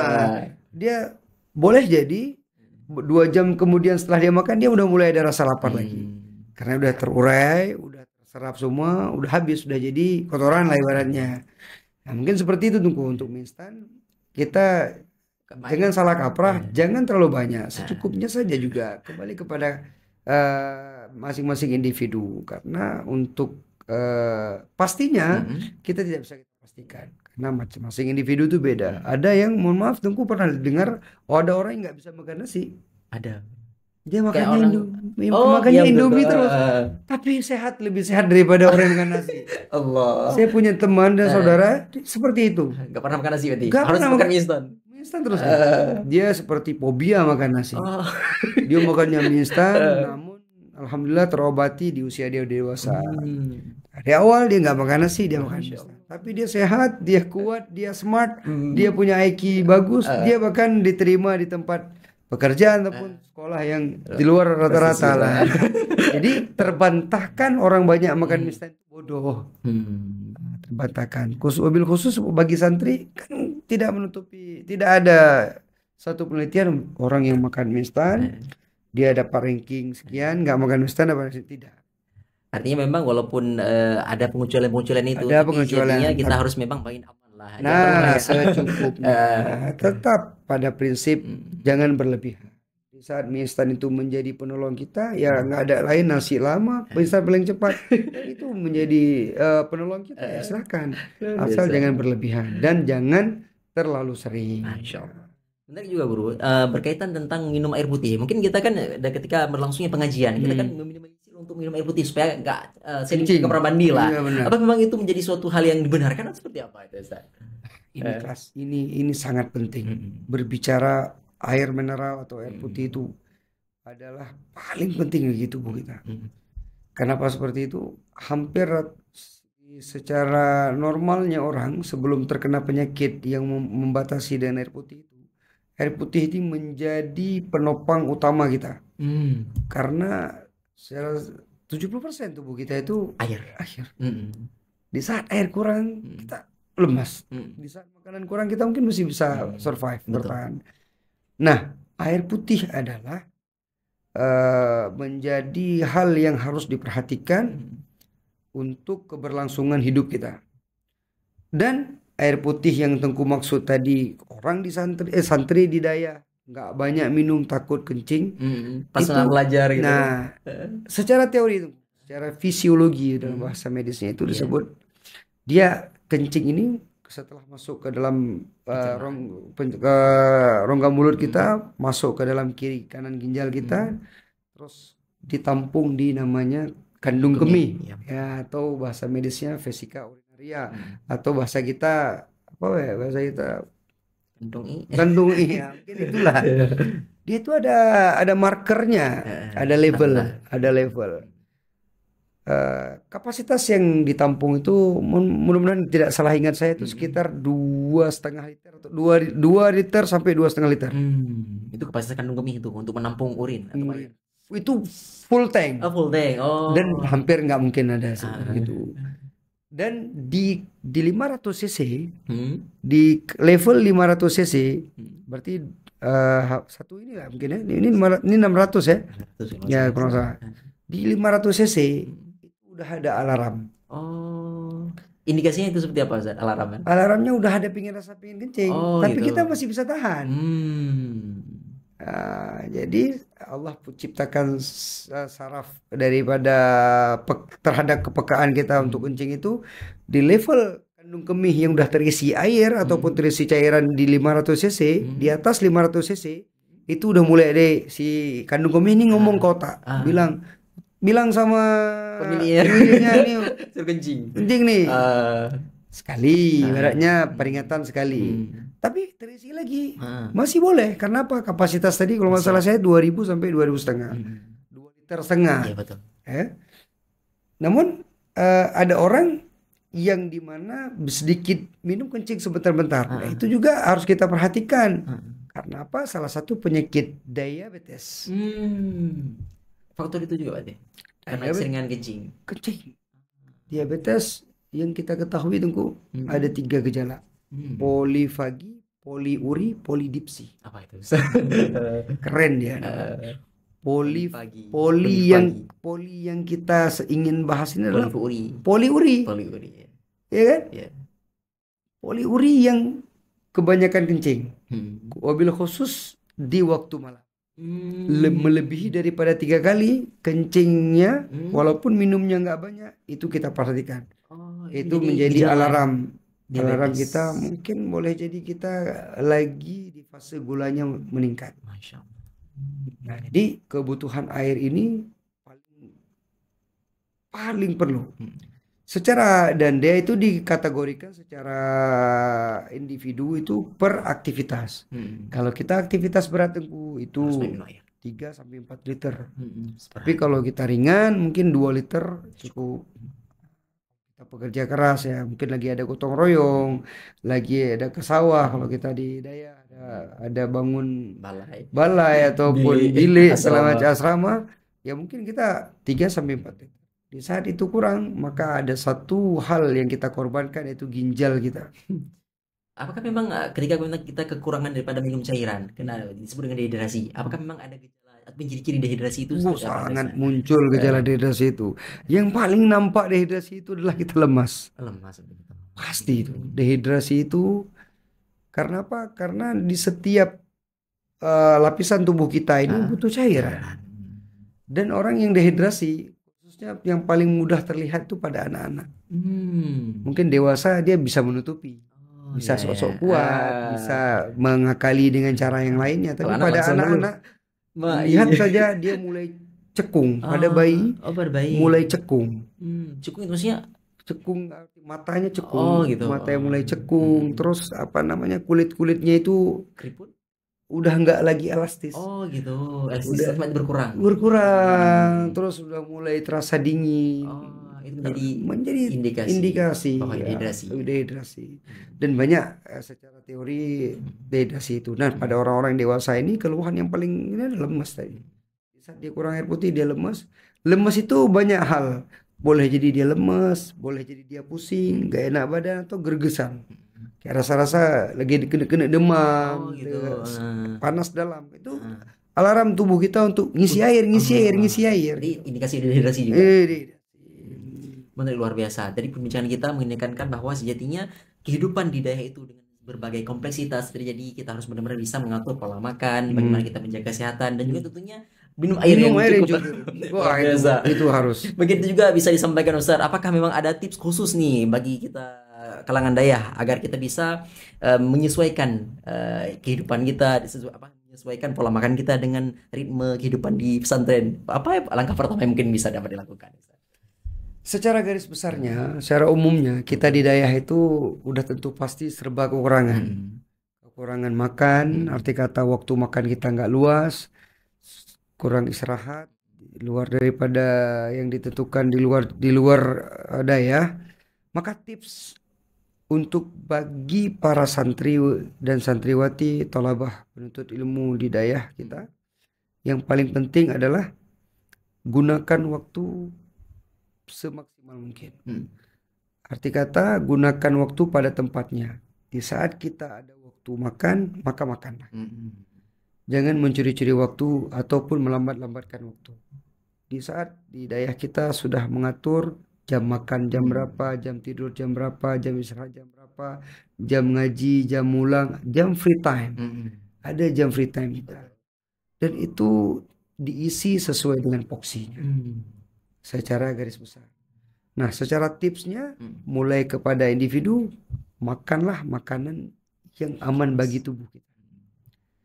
Diawali dengan kebersihan, pastikan kebersihan sebisa mungkin. Walaupun kita tidak mampu bersih seperti restoran bintang 5, tapi kita ikhtiar, kita yakin, kita husnuzon kepada makanan. Ini makanan bersih, ini makanan sudah kita tampilkan, kita ciptakan, kita hidangkan semaksimal mungkin dengan kebersihan yang kita bisa miliki. Yang kedua, makanlah makanan-makanan yang sehat. Sehat seperti apa? Ya, karbonya cukup, proteinnya cukup, kalorinya cukup. Jangan berlebihan. Apalagi makanan-makanan dadah ini cenderung banyak yang penyedap rasanya itu Betul, Ustaz. dikonversikan kepada begeung. Ah. Pokoknya yang pedas, yang masin, yang gurih. Nah, itu tidak. Rasa itu cuma di lidah. Kalau tubuh dalamnya menderita. Rasa cuma di lidah. Manis, asin, asin pahit cuma di lidah. Sebatas lidah. Pas sampai di rongga Kan tubuh. sama semua. Sama semua, nggak ada rasa lagi. Dan tubuh kita yang kewalahan untuk mengelola daripada makanan yang kita isi. Dan perbanyaklah mengunyah daripada makanan tersebut. Masya Allah, jangan sampai apa? Kenapa langsung mengunyah menjadi nelan. Rasulullah juga pernah menganjurkan untuk mengunyah sebanyak berapa tunggu? 33 ya. 33 kali kunyahan yang kita kunyah. Hikmahnya apa tuh?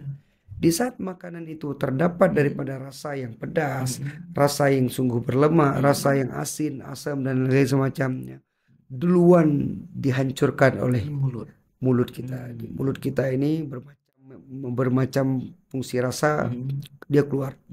Lidah kita, air liur kita, rasa-rasanya keluar rasa ini, keluar rasa itu, mencicipi. Dan itulah hikmahnya disuruh. Di saat kita udah mengunyah sesuai dengan dianjurkan, setidaknya sekurang-kurangnya seperti itulah, maka begitu jatuh dia ke dalam tubuh kita, masuk ke esofagus, masuk ke lambung, si lambung dan esofagus tidak lagi berat untuk bekerja.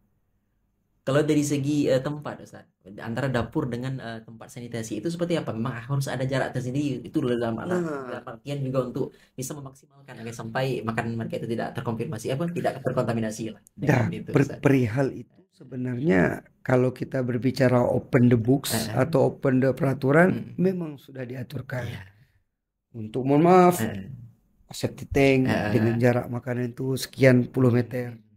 Dan jarak dapur dengan tempat cuci sekian meter. Nah, itu semua sudah diatur oleh dinas-dinas lingkungan hidup atau dinas kebersihan, segala macam lah dinas yang terkait itu untuk kita indahkan. Namun kan tidak mungkin semua dapat dilakukan itu. Karena apa? Sebagian ada yang mandiri, masak sendiri, ada sebagian rantangan, ada sebagian juga diantar oleh orang tua yang rumahnya mungkin terjangkau untuk diantar. Nah, yang paling penting adalah kembali kepada individu kita yang dapat mengakali bagaimana kejadian di lapangan yang terjadi. Ya boleh jadi kita yang punya rezeki lebih, kita bisa ngerantang, kita pilihlah tempat rantangan yang paling kita yang bagus. Dan satu lagi kalau boleh saya cerita, tempat rantangan ini juga menjadi hal yang paling krusial juga. Ya, kita mungkin lihat di botol-botolan ataupun di kemasan-kemasan yang plastik itu ada BPA free. Nah, itu menjadi bahaya juga. Jangan sampai kita salah pilih. Karena apa? Seandainya itu salah pilih, itu menjadi faktor pencetus menjadi penyakit-penyakit. Nah, yang selanjutnya adalah setelah kita memastikan makanan yang sehat, tidur berkualitas, dan kebersihan diri kita itu harus dijaga. Mandi, dan handuk harus dijemur, jangan dalam kondisi lembab. Itu sarang daripada penyakit jamur, gatal dan sejenisnya.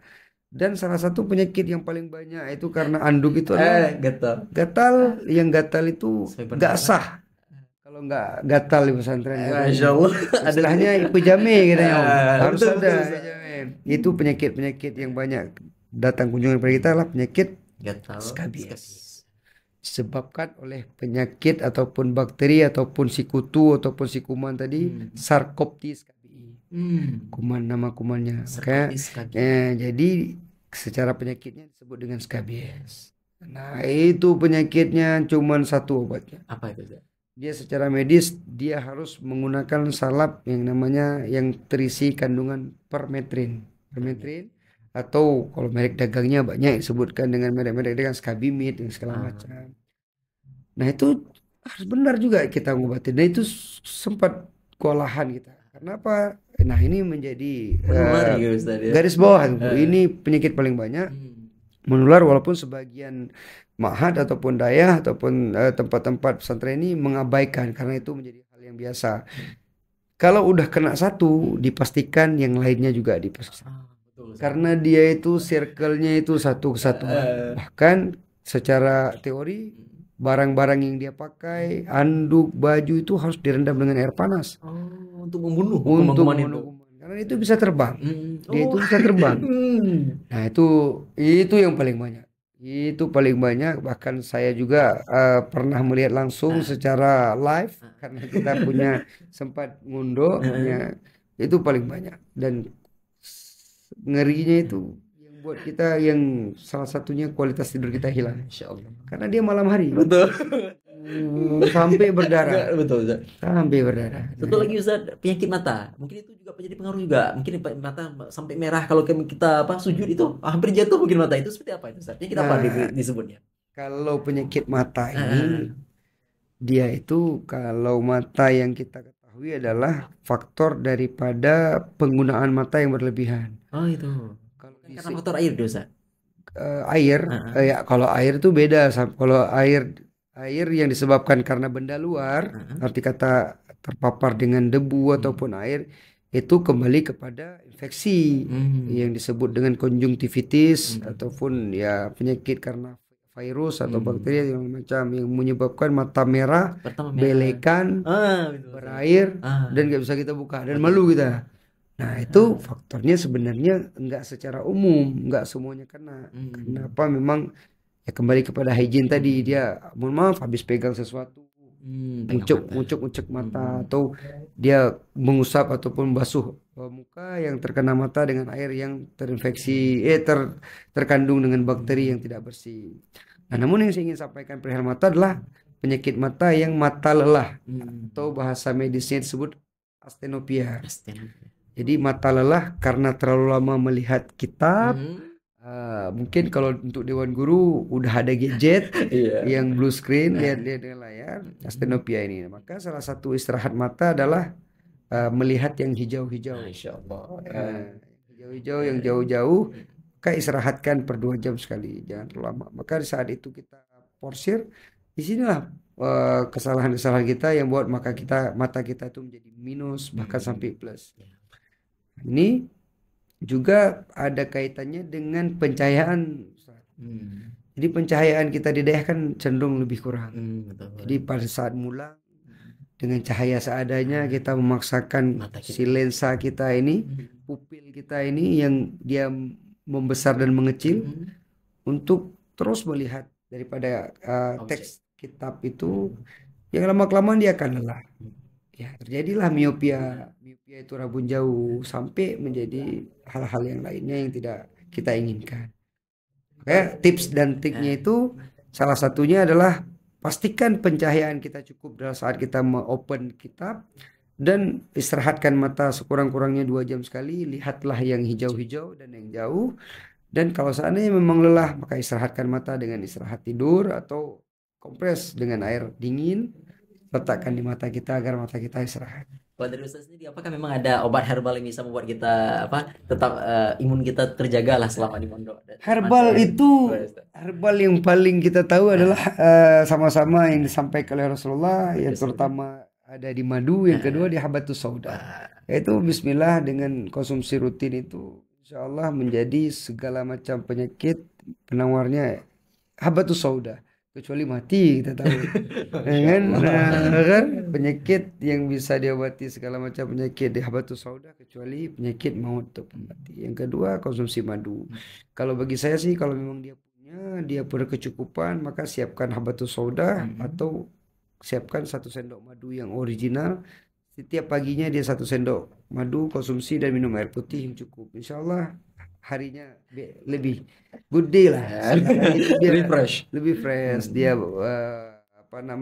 hari-harinya itu maksimal dimanfaatkan, nggak banyak tahu. Kadang-kadang nggak tahu mawa dalam kita. Salah satu penyebab mawa dan tahu itu karena kurang daripada energi yang kita masuki, kurang gula, kurang dan segala macam daripada bagian daripada metabolisme tubuh kita. Pastinya semua itu memang harus sinergis antara A, B, C, dan D, mulai dari kita makan tadi, kebersihan tadi, tidur tadi, pola pikir kita tadi. Yang paling penting ketenangan jiwa kita Masya Allah. berpikir. Husnuzon kita terhadap semua hal yang kita Allah. hadapi. Oh, lagi nggak ada ini husnuzon. Allah. Karena ya sama-sama kita ketahui penyakit itu datang dari prasangka. Prasangka buruk. Iya kan? Walaupun secara medis itu sulit dibuktikan. Tapi itu menjadi pemicu. Di saat kita bad mood, husnuzon kita nggak ada, yang ada suzon aja, itu mudah kena penyakit. Walaupun penyakit batin kan. Ya. Mungkin seperti itu, Ustadz. Untuk para santri, harapannya taat peraturan, jalani sesuai yang telah diatur, jangan sia-siakan waktu, dan yang kita sebutkan tadi, kalau memang mampu, siapkan kebutuhan hak tubuhnya, yang mulai dari makan-makan yang sehat. Kalau memang kecukupannya sesuai dengan yang ada, ya maksimalkan. Kita harus pintar-pintar, tidak hanya pintar, kita harus pintar-pintar memanage semua yang ada. Karena kalau kami di dunia medis itu tidak cukup pintar, harus pintar-pintar. Betul. Harus pintar-pintar. Pintar arti kata pintar memanage semua hal yang terjadi. Dia ada manajemen of accident, manajemen of plan, kita harus jalan dua-duanya. Di saat kita memplankan B, A, B, C, D, ternyata tidak jadi ada accident, kita sudah siap manajemen by accident tadi.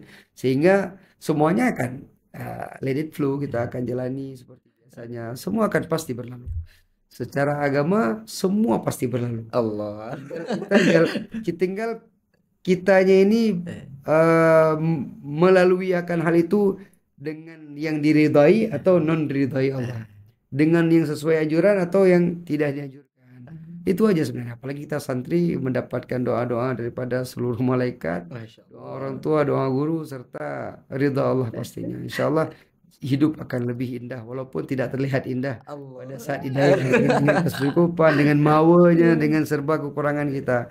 Insya Allah akan hikmah dan berkah ke depannya. Ya, kita lihat guru-guru kita saat ini yang dunia dan akhirat selalu berdampingan kepadanya. Yang itu udah sampai makam yang luar biasa lah. Dan mudah-mudahan kita juga sampai seperti itu. Amin. Walaupun tidak maksimal, setidaknya kita bahagia dengan apa yang ada, bersyukur dengan kondisi yang kita punya saat ini pastinya. Masya Allah, luar biasa perbincangan kita dengan Ustaz Dr.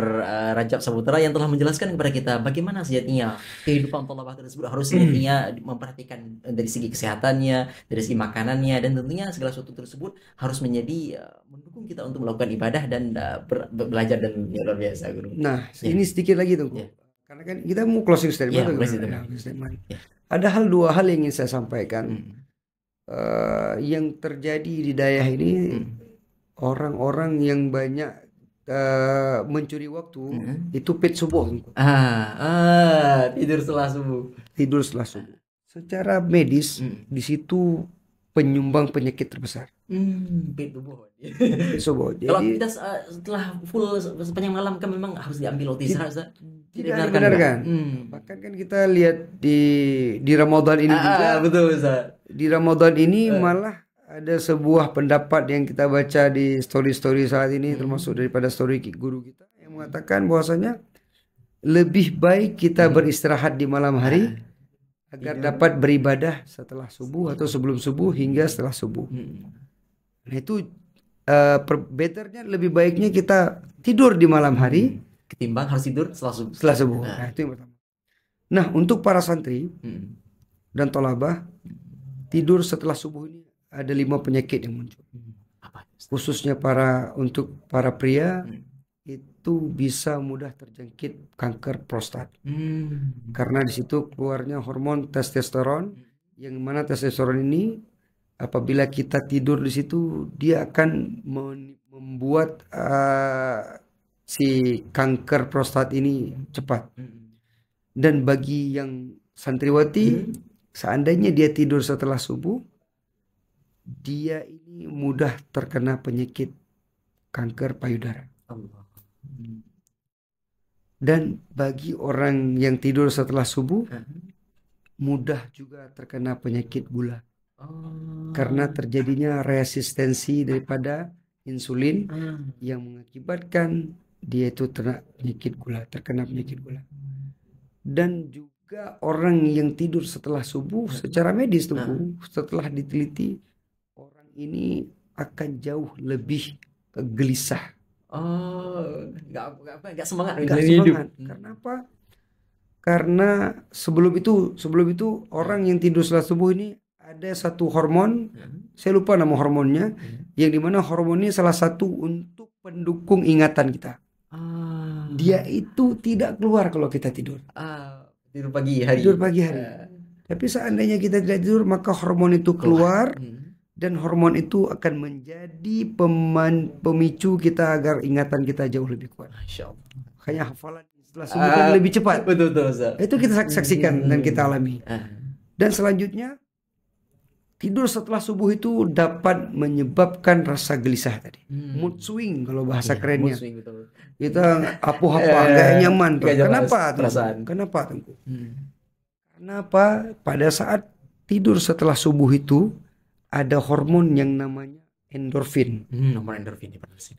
Endorfin ini kalau pernah Tengku dengar morfin, morfin salah satu golongan narkotika yang digunakan di meja operasi. Apa manfaatnya? Dia buat kita tenang. Dia hilang rasa sakit kita. Tapi si endorfin ini kekuatannya 300 lebih kuat daripada morfin. Kita sia-siakan si endorfin ini keluar karena kita tidur pagi terus subuh. Seandainya kita tidur subuh, kita jauh lebih bahagia. Endorfin keluar pada saat itu. Dan ini PR kita bersama. Bagaimana caranya kita tidak tidur subuh? Yang harapan daripada tidak tidur subuh ini, kita mengeliminasi faktor risiko yang terjadi. Mulai dari kanker prostat, kanker payudara, gelisah, terus gula, dan penyakit-penyakit yang lainnya mungkin belum diteliti atau belum sampai ilmu kita pada pengetahuan. Dan ini menjadi take home message, pesan bagi para santri. Karena tidur subuh itu nyaman sekali tuh. Nyaman sekali tunggu. Bed subuh paling enak tuh. Karena di situ kan kalau secara agama kan al-khunus bainal khunus, salah satu harta karun kita kan di waktu sebelum subuh dan setelah subuh. Harta karun daripada amal kita untuk mengejar daripada segala amalan-amalan yang ketinggalan, maka manfaatkan di waktu itu. Nah di situ juga semua sumber penyakit muncul di saat kita tidak manfaatkan. Maka para santri diharamkan untuk tidur subuh. Masya Allah, luar biasa. Itu pesan yang wajib. Nah terlebih di bulan puasa ini, saya sedikit mengait di bulan puasa. Mungkin kita di bulan puasa ini banyak orang yang bertanya Qiyamul Lail, karena puasa ini kita buat sehat, puasa ini kita buat sehat, dan puasa itu dapat merubah dari sakit menjadi sehat. Bagaimana sebenarnya? Itu ada Profesor Oshimi, beliau tuh dari Jepang, 9 tahun yang lalu, yaitu tepatnya di 2016, mendapatkan Nobel yang dimana beliau penelitian yang di mana penelitian tersebut beliau mencakup sebuah sel di dalam tubuh kita, yaitu autofagi. Auto artinya otomatis kan? Fagi makan. Nah, autofagi ini kalau kita bahasa singkatnya itu kita sebutkan adalah sel yang makan sel. Si kanibal. Sel kanibal. Apa yang dia makan? Yang dia makan adalah sel-sel yang tidak baik, sel-sel yang telah rusak, dan sel-sel prakanker. Kapan muncul si autofagi ini tuh? Bukan. Ini kita berkaitan dengan puasa. Muncul autofagi ini adalah pada saat kita berpuasa. Iya. Nah, kenapa? Makanya dalam hadis Nabi kan, sumu tasihu. Ya kan? Berpuasalah nih engkau sehat. Dan inilah yang diteliti oleh Profesor Oshimi tadi, yang dimana di saat kita berpuasa teraktivasi si autofagi ini. Dia rata-rata yang paling bagus teraktivasi memang secara teori di 42 sampai 72 jam. Dia itu maksimumnya. Tapi ya di saat kita puasa 12 jam, dia teraktivasi juga, cuma tidak maksimal. Makanya tidak sedikit kita melihat orang yang berpuasa badannya jauh lebih sehat. Allah. Ya tidak usah mulu-mulu lah. Kita lihat secara metabolisme, kolesterolnya berkurang, Betul, Ustaz. gulanya berkurang, penyakit asam uratnya juga berkurang. Karena apa? Si autofagi tadi memakan sel-sel daripada yang jahat tadi, membuat lebih sehat sehingga sumu tasihu. Kita menjadi sehat karena berpuasa. Dan ini wajib kita camkan. Maka di bulan puasa ini jangan ada orang-orang yang karena sakit kita berpuasa, tidak. Jadi sebaliknya dengan puasa insya Allah sehat. kita sehat. Karena tadi itu Profesor Oshimi di 2016 mendapatkan Nobel penghargaan Karena penemuannya. penemuan autofagi ini, yang dimana dengan berpuasa tubuh akan menjadi sehat karena memakan daripada sel-sel yang rusak, sel-sel yang cicit daripada prakanker tadi dimakan tadi. Oleh sebab itu kita berpuasa, insya Allah kita sehat. Insya Allah. Dan korelasinya adalah santri itu wajib berpuasa sunat. Karena apa? Biar lebih sehat. Sunat Daud, sunat Senin Kamis, sunat di momen-momen event Rajab, Sya'ban dan Muharram serta lainnya. Maka berpuasa, dan kita lihat rasa-rasanya diwajibkan bagi santri berpuasa. Dan hikmahnya selain mendapatkan balasan untuk ukhrawinya, dia juga mendapatkan balasan dunia dengan kesehatan yang dia. Mungkin itu. Insya Allah. Luar biasa pembahasan kita dengan Ustaz Dr. Rajab yang memang menekankan kepada kita semua, kita selaku santri harus benar-benar bisa menjaga kesehatan kita, dan juga pembicaraan kita dengan Ustaz Dr. tadi merupakan insya Allah full daging semua nopo, full daging nopo. Dan tentunya alhamdulillah Ustaz, perbincangan kita harus kita batasi mengenai waktu yang begitu luar biasa Ustaz. Dan tentunya kami ucapkan terima kasih atas kesempatan yang luar biasa memberikan pencerahan kepada kita semua. Mudah-mudahan ini memberikan insight terbaik kepada kita agar memang kita selaku santri harus benar-benar bisa menjaga kesehatan kita, karena memang kita memiliki tanggung jawab luar biasa untuk umat, berkiprah per umat, jangan sampai kita memiliki ilmu pengetahuan namun kesehatan kita mungkin kurang terjaga. Insyaallah. Dan insyaallah alhamdulillah ucapan terima kasih kami kepada seluruh sponsor yang telah berkontribusi untuk acara ini. Mudah-mudahan jalinan kita menjadi jalan yang mengundang rahmat dan ridho daripada Allah Subhanahu wa taala. Akhir kata saya Nur Zahri pamit undur diri dari hadapan Anda semua. Terima kasih atas perhatian. Mohon maaf atas segala kekurangan. Akhir kata subhanakallahumma bihamdik nasyhadu an la ilaha illa anta astaghfiruka wa atubu ilaik. Assalamualaikum warahmatullahi wabarakatuh. Ila liqa ma'assalam.